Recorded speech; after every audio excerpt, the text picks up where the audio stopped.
Hezké zimní odpoledne, dobrý den.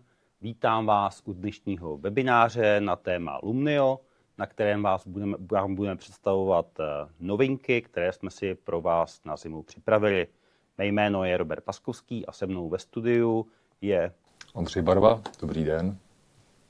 Začneme nejdříve organizačními informacemi. Pokud máte problémy se zvukem, videem, zkuste opustit webinář a znovu se připojit, mohlo by to pomoci. Pro dotazy používejte chat, je v pravém panelu vašeho okna. K pokládání otázek budete potřebovat účet na YouTube. Pokud nemáte, velmi snadno si ho vytvoříte například z Google účtu. Vašim dotazům se budeme věnovat, ale budeme se jim věnovat až na konci dnešního webináře. Program jsme si naplánovali zhruba na 3/4 hodiny a potom máme prostor pro 10 minut na vaše dotazy. Poslední organizační informace: všem účastníkům pošleme během několika dnů link na nahrávku z dnešního webináře. Tak a můžeme se pustit do jednotlivých bodů. Kromě mě a Ondry dneska ještě uvidíte Tomáše Nováka, který vám bude představovat produktové novinky, které má zatím ještě ve své vývojářské kuchyni a nejsou veřejně dostupné, ale již brzy budou v samotném produktu. Dále pak dneska uvidíte Antona Vita Žufiče, který bude ukazovat některé funkce v Lumniu. Agenda: krátké představení, kterého se ujme Ondra, potom představíme případovou studii ve společnosti Vescom a zavoláme do Vescomu o poskytnutí dalších informací a zpětné vazby. Dalším bodem je téma digitalizace know-how techniků. Zmiňovaný Vito nahraje pracovní postup a ukáže vám, jak snadno se z něj vytvoří pracovní instrukce. Dále přivítáme Tomáše Nováka, se kterým už nahlédneme do vývojářské kuchyně. Představí vám nový editor pracovních instrukcí a ukáže vám, jaké funkce umělé inteligence pro vás připravujeme. Následovat bude blok s cenotvorbou a popovídáme si o možnostech pilotního projektu a budeme končit otázkami odpovědi, které se nám sejdou v průběhu webináře. Tak, Ondro, je to tvoje, předávám ti žezlo. Děkuji. Lumnio dostal do vínku 3 základní hodnoty: kompletnost, jednoduchost a užitečnost.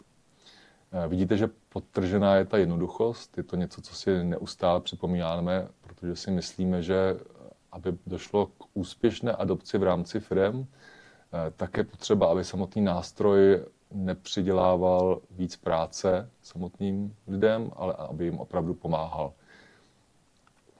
Tudíž, o čem je především Lumnio? Lumnio řeší především nedostatek servisních techniků a předávání know-how z generace na generaci. Můžete si představit zkušeného servisního technika, který drží veškeré know-how v hlavě a především jeho firma potřebuje nějakým způsobem zaznamenat tyto zkušenosti a předávat je dále. Existuje několik různých postupů, snaží se to firmy sepisovat, snaží se natáčet dlouhá videa. Z naší zkušenosti víme, že většina těchto postupů není příliš funkčních z několika důvodů, ať už, že ty zkušení servisní technici nejsou zvyklí psát manuály, případně, že i ta mladší generace není zase zvyklá ty manuály číst. Řešíme to teda Lumniem. Lumnio pomáhá ke zvýšení efektivity servisu, ke snížení chybovosti, k dokladovatelnosti provedení, ke kratším odstávkům technologií i k méně výjezdům. To, jakým způsobem Lumnio ve skutečnosti funguje, si ukážeme na následujícím videu. Poprosím režii o jeho přehrání.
Takže pokud shrnu hlavní oblasti použití Lumnia, je to předávání technického know-how, vzdálená vizuální podpora, dostupné pracovní instrukce, technická znalostní báze, inspekce a kontroly, školení zaměstnanců a zákaznická podpora.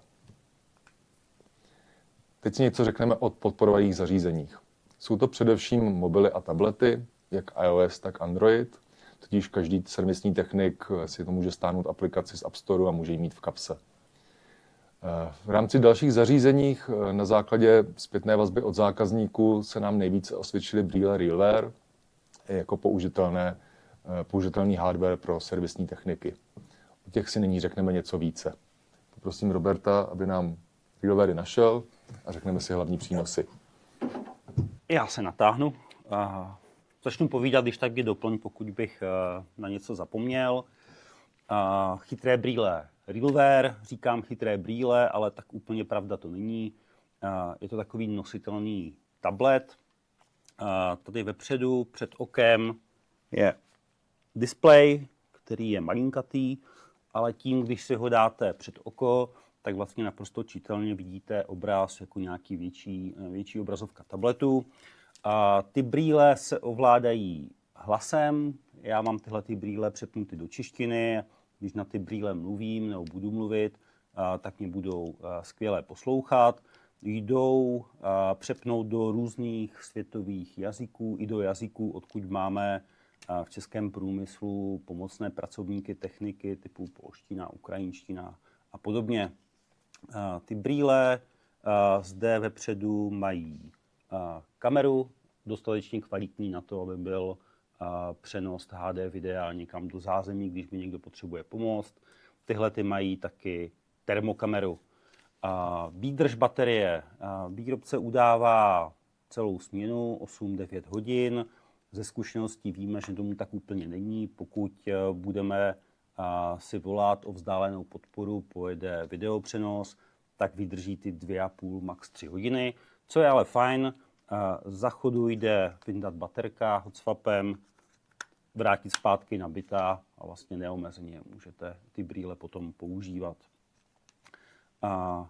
Brýle se buď nasazují na čelenku, dáte si ji na hlavu, snadno jde čelenka odebrat, můžete potom ty brýle cvaknout na bezpečnostní přilbu, případně na kšeltovku. Ovládání hlasem, vrátím se k němu. Brýle dokáží odstínit až 100 decibel okolního hluku tak, že krásně ty brýle poslouchají jenom toho, kdo má ty brýle na hlavě. Pokud jste v nějakém velkém hluku a brýle používáte proto, abyste nahráli, digitalizovali nějaké know-how, pak vlastně okolní šum bude úplně utlumen a v tom záznamu jako zdroj pro zpracování pracovních instrukcí bude krásně slyšet jenom ten, kdo má ty brýle na hlavě. Připojení na internet, Wi-Fi firemní, někde v závodě, případně to může být LTE modem, který si zacvaknete tady do znížky v těch brýlích. Velmi často taky chlapi v servisu, když jezdí na výjezdy, tak si udělají hotspot ve svém mobilu a připojí se přes mobilní telefon. Co jsem ještě neřekl, odolnost. Tohle není hračka, je to opravdu odolné zařízení, certifikováno na pád 2 metrů, může na to pršet, může se na to prášit. Chlapi se k tomu chovají občas velmi nehezky. Tyhle ty brýle už jsem opravdu mnohokrát v desítkách případů hodil na zem. Stále fungují. Tak něco jsem zapomněl. Zmínil jsi úplně všechno. Já bych rád možná ještě jenom zdůraznil ten displej, o kterém jsi už trošku hovořil. Je to opravdu OLEDový displej, který je zaostřený do dálky, podobně jako head-up display v autě a je perfektně čitelný na slunci, což ho právě odlišuje od většiny ostatních zařízení v rámci rozšířené reality. Toče. Tak Ondro, děkuji. My se vrátíme k dalšímu bodu programu, což je případová studie nasazení Lumnio ve společnosti Vescom. Než požádám režii o puštění videa, 4 další klienti, a to je Complete, České dráhy, Altron a společnost Wienerberger. Na našem webu si můžete přečíst případové studie a pustit si také videopřípadovky z těchto nasazení Lumnia. Tak a nyní již Vescom, poprosím režii.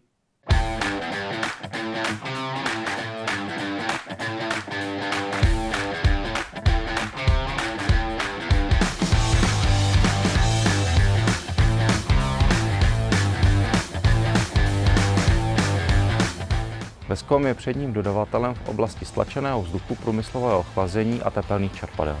Dnes si ukážeme, jak zajišťujeme efektivitu našich servisních služeb, techniků, díky chytrým brýlím a aplikaci Lumnio.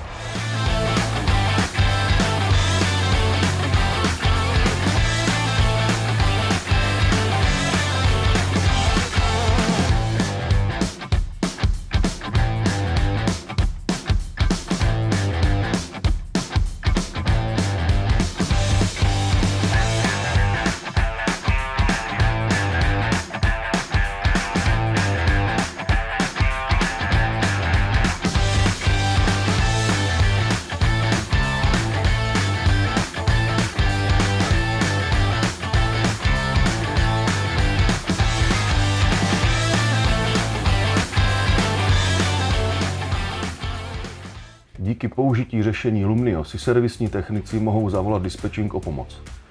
Snižuje se nám riziko neplánovaných odstávek, zvyšuje se efektivita zásahu. Kromě zásahů v terénu nám pomáhají chytré brýle zaznamenat naše technické know-how. Proces nahraje zkušený technik pomocí chytrých brýlí a v Lumnio se pak nahrávka jednoduše upraví do přehledných pracovních postupů. Ty pak používáme při zaškolování nových kolegů nebo jako návodná průvodka procesem v terénu.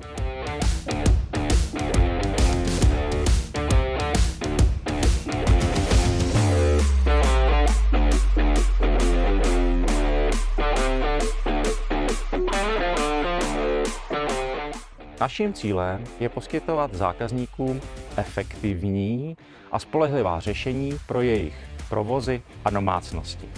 Moderní technologie nám umožňují cílené a přesné servisní zásahy a v některých případech i na dálku.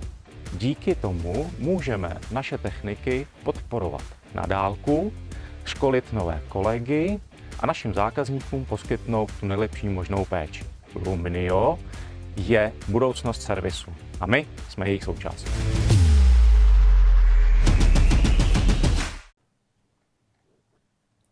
Takže to byla případová studie našeho zákazníka Vescom a já nyní na webináři vítám Daniela Vítoslavského, vedoucího servisního oddělení z Vescomu a mám na něj připraveno pár otázek. Dane, slyšíte nás? Dobrý den, Roberte, slyším skvěle. Tak jo, první otázka, krátké představení Vescomu. Co Vescom dělá? Vescom je česká technologická firma, která se dlouhodobě zabývá průmyslovým chlazením, kompresorovou technikou, stlačeným vzduchem a tepelnými čerpadly. Zajišťujeme v podstatě pro naše zákazníky komplexní řešení, což je naše takový motto. A to od návrhu projekci přes dodávku technologií po montáž a následný servis. Ve většině spolupracujeme s průmyslovými podniky, menšími firmami, ale i koncovými zákazníky, zejména v oblasti tepelných čerpadel. A snažíme se zákazníkům zajistit spolehlivost námi dodaných technologií. Zaměřujeme se hlavně na kvalitu námi poskytovaných servisních služeb a dlouhodobé partnerství se zákazníkem. Takže toliko asi. Děkuji, Dané. Jaká byla vaše cesta k Lumniu? Jak jste si nás vybrali? Cesta byla dlouhá. Tuhletu výzvu řešíme dlouhodobě. V podstatě naše zadání bylo, jak sdílet nejlépe nebo lépe naše know-how, zajistit a zefektivnit podporu servisních techniků v terénu. K tomu jsme vyzkoušeli několik nástrojů, v podstatě pro vzdálenou podporu a digitalizaci našich postupů, ale naráželi jsme na různá omezení v použitelnosti v reálném provozu.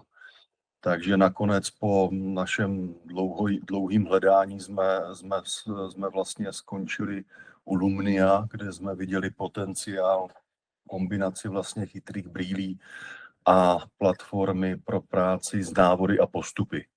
No, po nějakým testování v pilotním provozu několika projektů jsme se rozhodli pro Lumnio.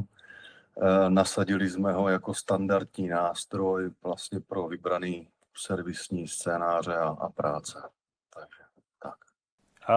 Když jste zmiňoval chytré brýle, kolik brýlí máte vlastně ve Vescomu? No, teďka máme 5 sad celkem, 5 sad brýlí. A Lumio není jenom o chytrých brýlích, je to taky o mobilech, tabletech. Na co se u vás hodí ty chytré brýle? Na co je používáte?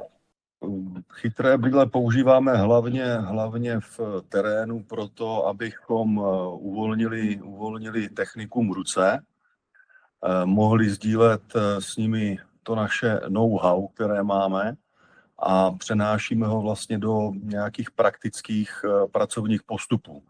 Typicky u nějakých složitějších zásahů, a kdy je potřeba toho technika nasměrovat nebo určit mu směr dalšího postupu, tak aby mohl v pohodě mít v rukách vercajk a mohl se soustředit na svou práci a zároveň měl podporu od nás. Jo. To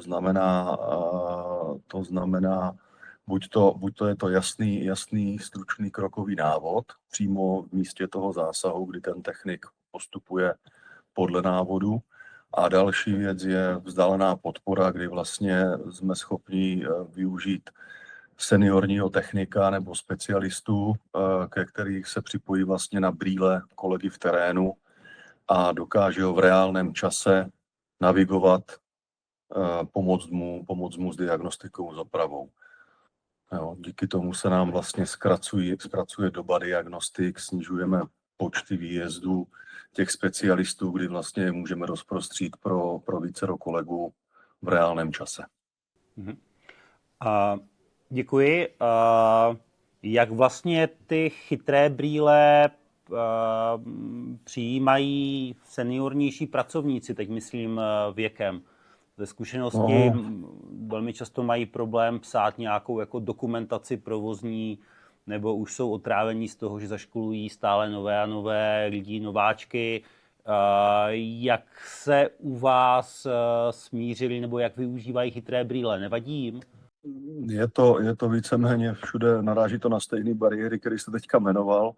To znamená, z jedné strany jsem tam cítil i jako nějaký přirozený respekt k novým technologiím, ale potom, co jsme si vlastně vysvětlili situaci, ukázali jsme si nějaké klíčové vlastnosti a věci, že v podstatě jde o to, že jim práci máme ulehčit, ne komplikovat, tak nějakým způsobem se pomalinku dostáváme k tomu, že tu bariéru odbouráváme. Jo.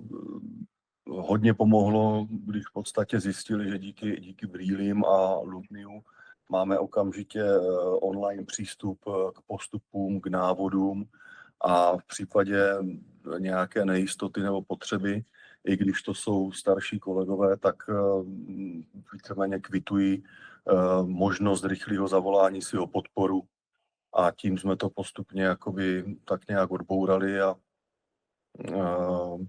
používají bez problému. Neříkám, že všetci, ale je to výrazně lepší. Jo.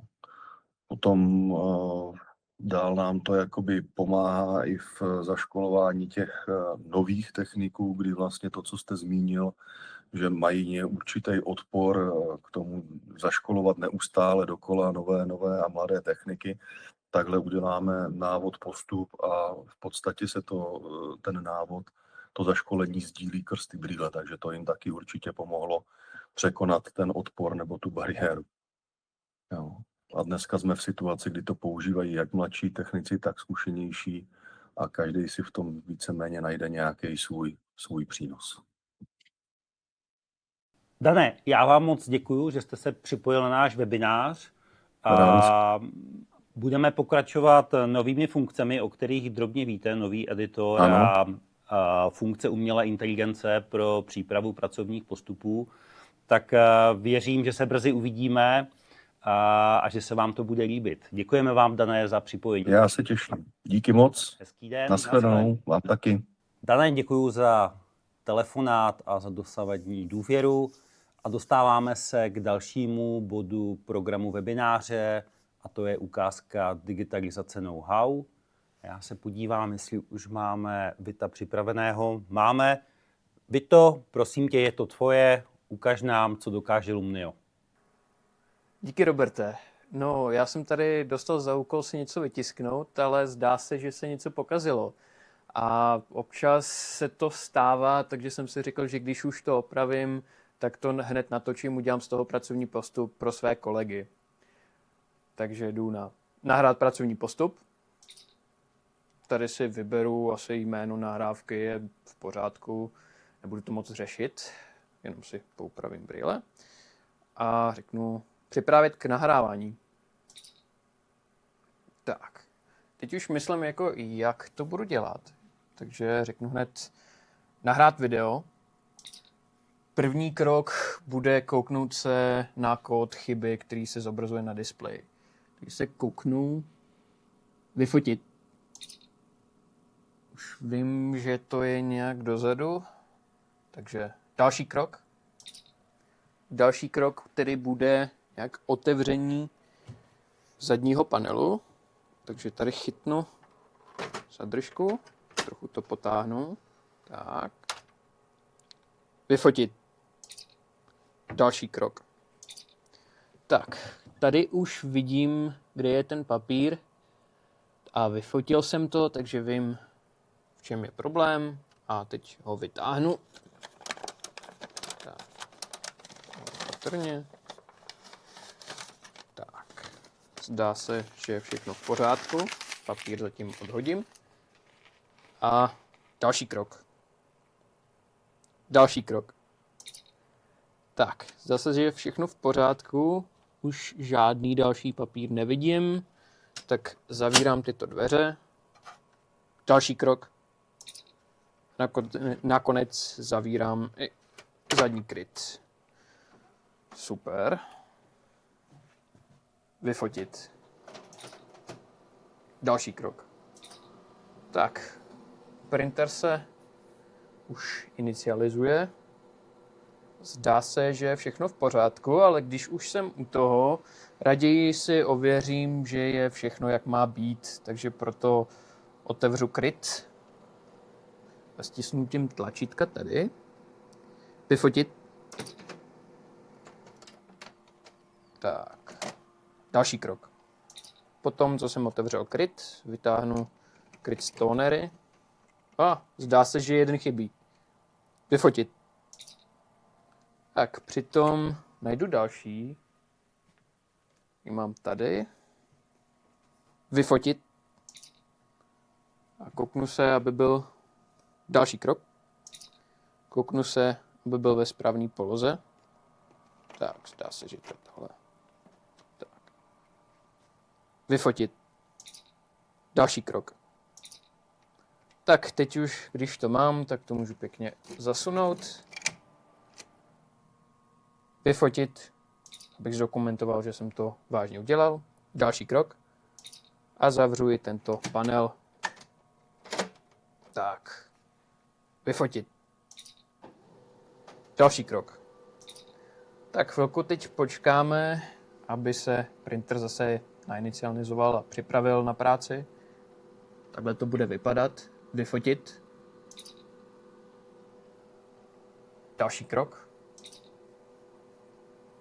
Teď si chvilku počkáme, než to naběhne. Tak, a už to mám. Takhle to má vypadat, když to je naběhlý. Vyfotit. Vyfotit. Furámus. A takhle to vypadá, i když to už kopíruje a funguje, jak má. Vyfotit. Ukončit. Takže nahrávku už mám a teď dám uložit, aby se to poslalo na server. Uložit. A máme to. Tak děkuji, Vito. A teďka už předám slovo Tomášovi Novákovi, který mezi tím přišel do studia. A pokud už připutovala nahrávka od Vita, tak poprosím tě, ukaž, co s tou nahrávkou v Lumniu dále děláme. Dobře, tak se na to půjdeme podívat. Nahrávku, kterou Vito pořídil, najdeme v nahrávkách postupu. Pojďme se na ní podívat. Vidíme a můžeme si prohlédnout jednotlivé kroky, jak Vito postupoval, pustit si videa, podívat se i na fotky. To je záznam, ze kterého můžeme velmi jednoduše udělat přímo základ našeho pracovního postupu. A to pomocí funkce vytvořit pracovní instrukci. Vybereme si složku, dáme té instrukci název.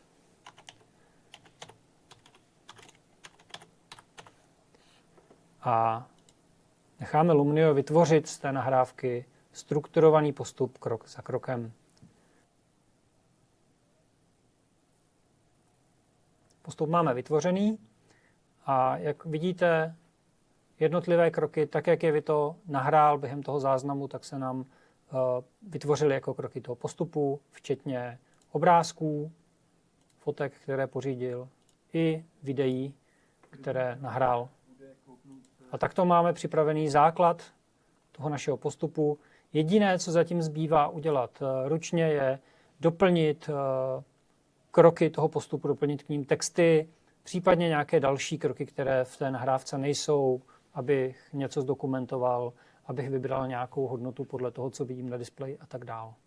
Takže to bylo velmi stručně ukázka toho, jak z nahrávky postupu vytvoříme nové pracovní instrukce. Tak to je všechno asi dneska k tiskárně a zpracování pracovního postupu, ale není to všechno k editoru, protože Tomáš a jeho kolegové z vývoje pracují už nějakou dobu na nové verzi editoru a dřív, než nám Tomáš ukáže nový editor, tak bych se ho rád zeptal, proč jste vlastně vyvíjeli nový editor? Celé je to dané zpětnou vazbou od uživatelů Lumnia. Klíčem pro nás bylo mít to přehlednější, jednodušší, zvlášť když jsou ty editované postupy delší a rozsáhlejší, tak už ten současný editor se v tom uživatel trošku ztrácí. A to je všechno, jenom jednoduchost, nebo ještě nějaké další funkce? Není to jenom ta jednoduchost, je tam spousta vylepšení, spousta pěkných nových funkcí, které tam nejsou na krásu, ale hlavně na to, aby vám dali nové možnosti a aby vám udělali tu práci s editorem rychlejší. Tak rychle, ukaž nám nový editor. Tak se na to pojďme podívat. To, co vidíte, je prostředí nového editoru instrukcí v Lumnio. První, čeho si asi všimnete jako změna, je osnova. Tady je zobrazena osnova celého toho postupu.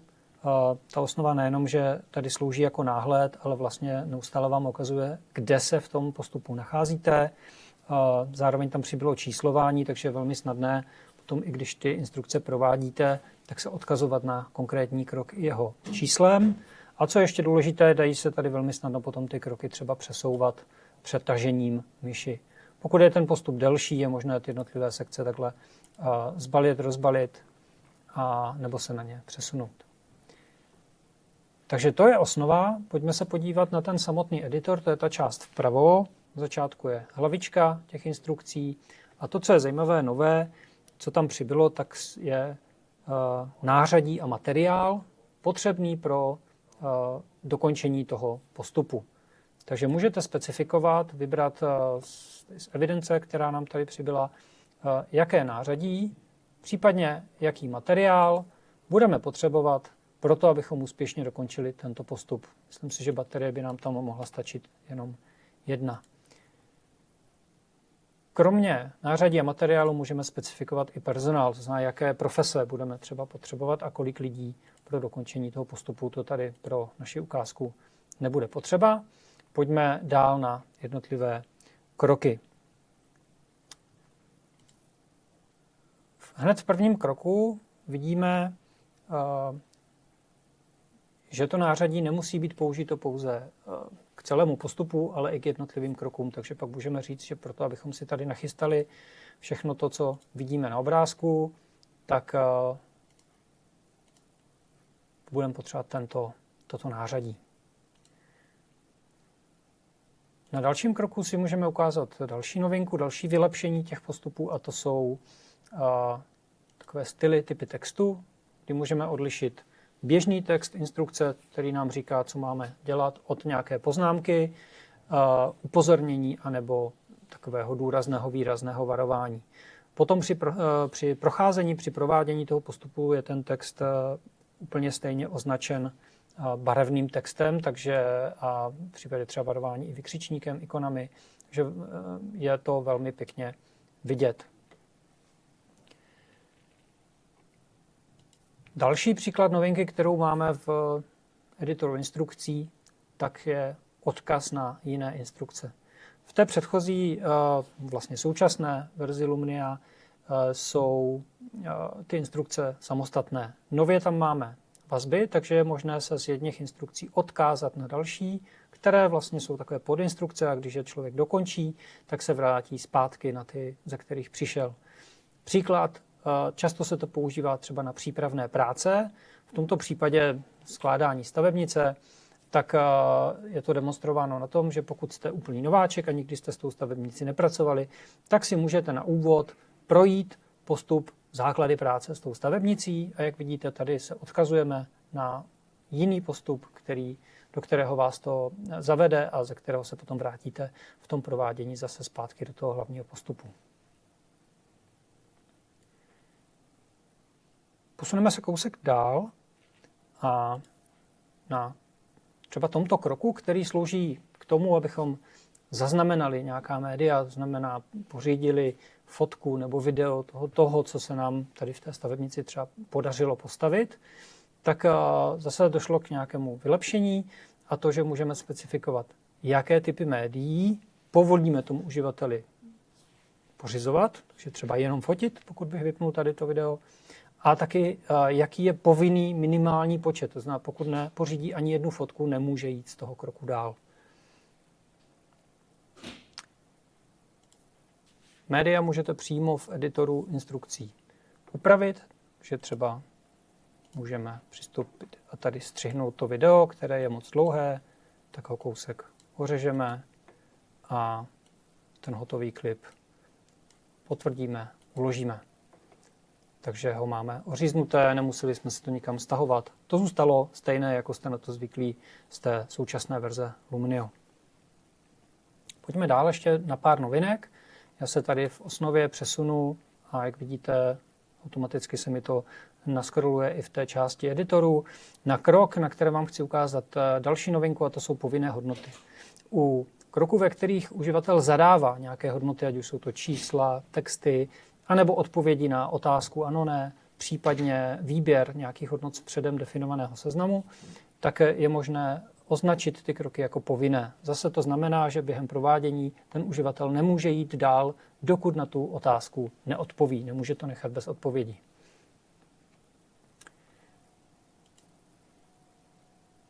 No, další nový krok, který tam ještě máme, co bych zmínil, a zase je to o té interakci toho uživatele při provádění toho postupu, je, že už dopředu můžeme předpokládat, že nastane nějaký problém, že v případě, že během třeba inspekční prohlídky narazí na nějakou netěsnost, tak bude dobré zadat o tom nahlásit to jako problém, tak aby to někdo opravil. A přímo do postupu můžete dát krok, který se jmenuje nahlášení problému, a v něm popsat, jak má být ten problém pojmenován, případně i přidat úkol. Nebo je tam krok, který můžete jenom přidat úkol. Uživatel, když potom provádí ten postup, tak velmi jednoduše na jeden pokyn takto vytvoří operátorovi, vlastně nahlásí tu závadu, nahlásí ten problém, a můžete doplnit samozřejmě o fotodokumentaci, případně video. Takže to byly novinky v té části editoru, kde se samotný postup upravuje. Asi bychom dokázali najít ještě další, ale ve stručnosti takto. Pojďme se podívat, co jsou ty další části, další taby tady v tom editoru. Začneme překlady. Nově jsme doplnili možnost automatizovaných překladů. Tady vidíte, celý ten postup máme v češtině a teď budeme chtít doplnit třeba anglickou verzi. Můžeme si vybírat ze všech jazyků, ve kterých je aktuálně Lumnio dostupné, takže zkusíme tu angličtinu a jedním tlačítkem takto doplníme, vygenerujeme strojový překlad těch českých instrukcí do angličtiny. Na další záložce vazby potom můžeme upravovat anebo i vidět, na co je ten daný postup, na co jsou ty instrukce navázány. Takže tady vidíme, že třeba jsou spojeny s typem zařízení stavebnice Wofin a nebo s konkrétním zařízením. Tady v tomto případě je to třeba Robertova stavebnice. Jak jsme si ukazovali odkaz do instrukcí, do těch základů práce se stavebnicí, které jsou tam určeny a vloženy do toho postupu pro nováčky, tak tady vidíme i tyto odkazy. A v tomto případě nás i Lumnio upozorňuje, že ty instrukce, ten postup, na který se odkazujeme, nejsou publikované. Takže tolik z té záložky vazby. A pak nám zbývá ještě jedna nová záložka, a to je náhled. V tom náhledu se můžeme podívat, jak vlastně bude tento postup vypadat z pohledu uživatele, který jej provádí. To zobrazení aktuálně je takové přibližné, jak to bude vypadat třeba na mobilu nebo tabletu. Chystáme i to takové přesné zobrazení, kdy třeba bude dobře vidět, jak ten postup bude vypadat v těch chytrých brýlích, tak aby autor toho postupu dokázal dobře přizpůsobit třeba délky těch textů, aby to bylo pěkně zobrazeno a pohodlné pro uživatele. Takže když se tady přepnu na začátek našeho postupu, vidíte úvodní krok, uživatel to spustí, dostává informace o tom, co bude pro ten postup potřebovat a tak to může jít dál a vidíte jednotlivé kroky zhruba tak, jak je uvidí uživatel při provádění toho postupu. Tady jsou ta upozornění, odkaz na jiné pracovní instrukce a potom už ty jednotlivé kroky, tak jak je znáte zase s těmi novými věcmi, jako jsou poznámky, jako je zobrazení potřebného nářadí nebo materiálu, s možností si přehrát i ta média, která jsou v tom daném kroku. Takže velmi dobře už při tvorbě toho postupu vidíte, jak ten váš výsledek té vaší práce bude vypadat. Při provádění nebo při náhledu se samozřejmě nezaznamenávají žádné hodnoty a není to reálné provádění toho postupu, je to skutečně jenom náhled. Díky Tomáši, editor bude určitě skvělý. Kdy se na něho můžou zákazníci těšit? V příštím releaseu by měl jít. Dokončujeme testování, pokud se to podaří. Týden, dva. Super. Tak co dál pro nás, pro zákazníky, máte připraveno? Co tam pečete? Samozřejmě a nečekaně AI, umělou inteligenci. Umělá inteligence. Jaká? Přemýšleli jsme nad tím, jak může umělá inteligence vlastně pomoct uživatelům Lumnia a identifikovali jsme do začátku takové 3 scénáře, kde to vnímáme jako velmi přínosné vzhledem k času, který uživatel potřebuje na dokončení té své práce. První je směřován na uživatele, kteří vykonávají ty instrukce, jsou někde v terénu a potřebují vlastně, aby to měli při ruce. Je to chatbot, který jim vlastně poradí a pomůže jim najít ten správný postup na tu správnou závadu, na tu situaci, kterou aktuálně řeší. Tak to je první scénář, říkal jsi, že několik. Jaké jsou další scénáře? Jenom tak lehce uvedu. Další scénář, takový dílčí je, že už jste tady viděli, vy to zaznamenával opravu tiskárny. Samozřejmě těch nahraných videí je v Lumniu spoustu, je to takový výchozí formát pro Lumnio. A máme řadu zákazníků, kteří jsou nadnárodní, používají vícejazyčně Lumnio, tak je to o překladu a o titulkování vlastně těch videí, tak aby se dali přeložit do jiných jazyků. Takže razantní úspora času při zpracování pracovních instrukcí. Přesně tak. Super, no tak pojďme k tomu prvnímu use caseu a k tomu, já tomu říkám našeptávač. Mohl by si nám ukázat, jak to funguje? Jak to bude fungovat? Jak to bude fungovat? Máme natočené takové ukázkové video, pojďme se na něj podívat.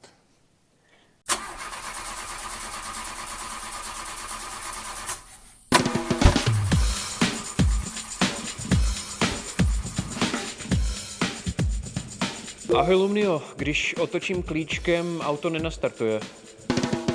Závada startování motoru může mít různé příčiny. Popište podrobněji, jak se závada projevuje. Pomůžu vám najít správný postup. Startér točí pomalu a motor nenastartuje. Když otočím klíčkem, kontrolky na palubní desce problikávají. Podle popsaných příčin jde pravděpodobně o poruchu startovací baterie. Chcete zobrazit postup kontrola startovací baterie? Ano, spusť postup. Budete potřebovat klíč velikosti 10, kleště a hasák. Další krok. Odpojte baterii. Pro bezpečnou práci je potřeba odpojit autobaterii. Klíčem velikosti 10 povolte matici na svorce černého kabelu. Aha, tedy to vypadá praskle. Nahlásit závadu. Svorka baterie je prasklá. Vyfotit. Děkuji, závada byla nahlášena operátorovi.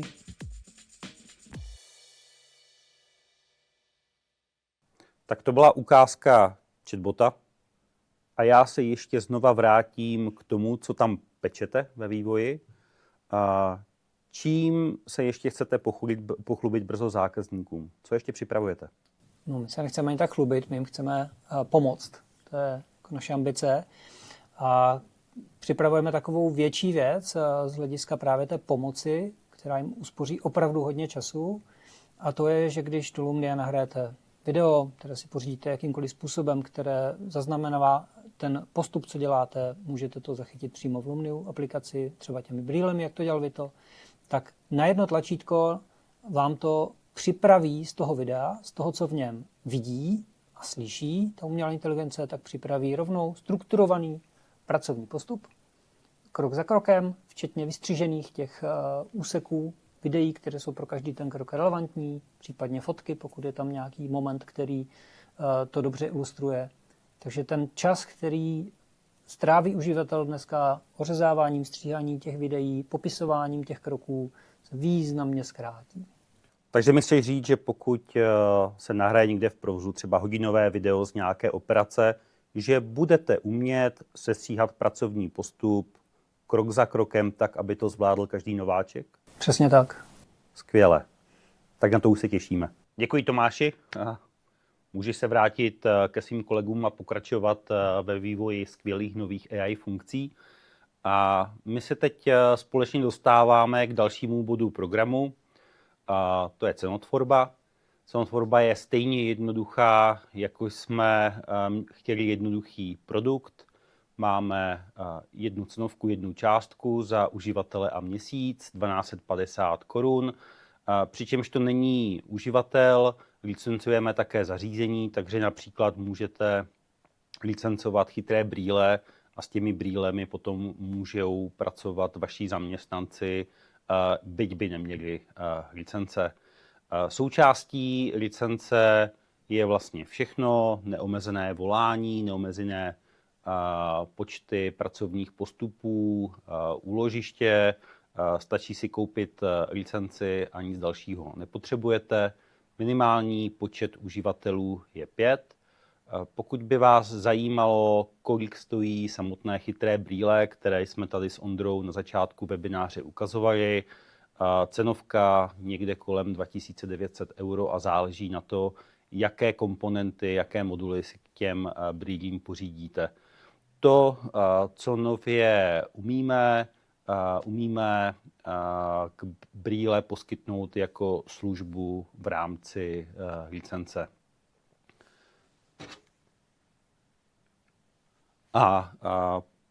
Mým dnešním posledním slajdem je typické nasazení, jak u zákazníků postupujeme. Prvním krokem bývá demoverze. Demoverzi máme zdarma na 30 dnů. V plné funkcionalitě je dostatek času, aby si naši zákazníci mohli Lumnio v klidu vyzkoušet. Po demoverzi pokračujeme pilotním projektem, pilotním provozem.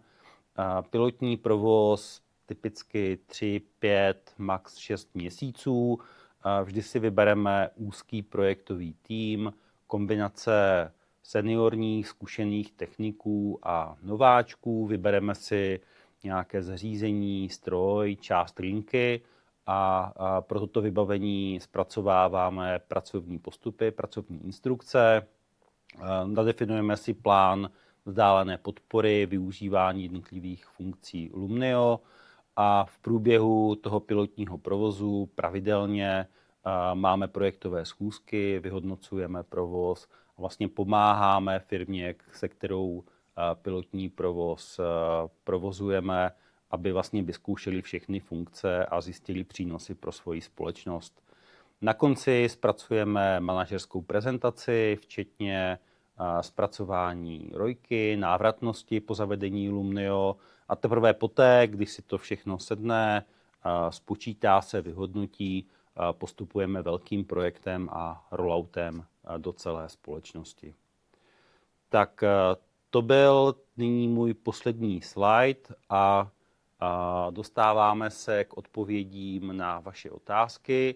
Dívám se, že tady již nějaké otázky naskákaly.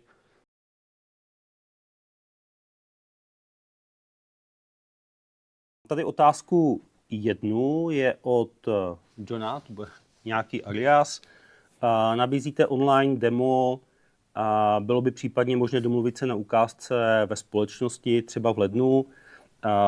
Ta otázka přišla dřív, než jsem to na slajdu ukazoval. Ano, máme demo 30denní, můžete se ho vyklikat sami na našich webových stránkách lumnio.com, a nebo mi jenom napište, odpovězte mi na mail, například s pozvánkou na tento webinář a demo zařídíme. Co se týká osobní návštěvy u vás ze společnosti, úplně stejně. Buď na stránkách lumnio.com, zadejte do kontaktního formuláře požadavek na online ukázku nebo osobní ukázku, případně mi napište mail a velmi rádi se u vás, Johne, ukážeme. Přišla další otázka od Honzy. Bude AI součástí základního produktu, nebo to bude platba navíc? AI nebude součástí základní licence Lumnia. My ještě nemáme úplně dohromady dané strukturu vlastně ceníků AI, ale bude to něco nad Lumnio. Má velmi jednoduché licencování, jedna licence v jednotné ceně a v tom je obsaženo všechno. U AI to bude trochu jinak, tam bude nějaká prostě konzumce, nějaká platba za využívání AI nástrojů a ještě nevíme teda, jak přesně to bude.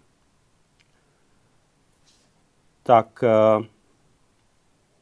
žádné další otázky tady nevidím, takže já vám děkuji za účast na dnešním webináři.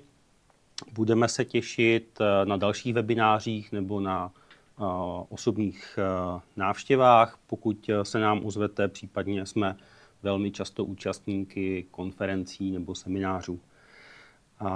Takže vám všem přeji hezký zbytek dne, mějte se hezky.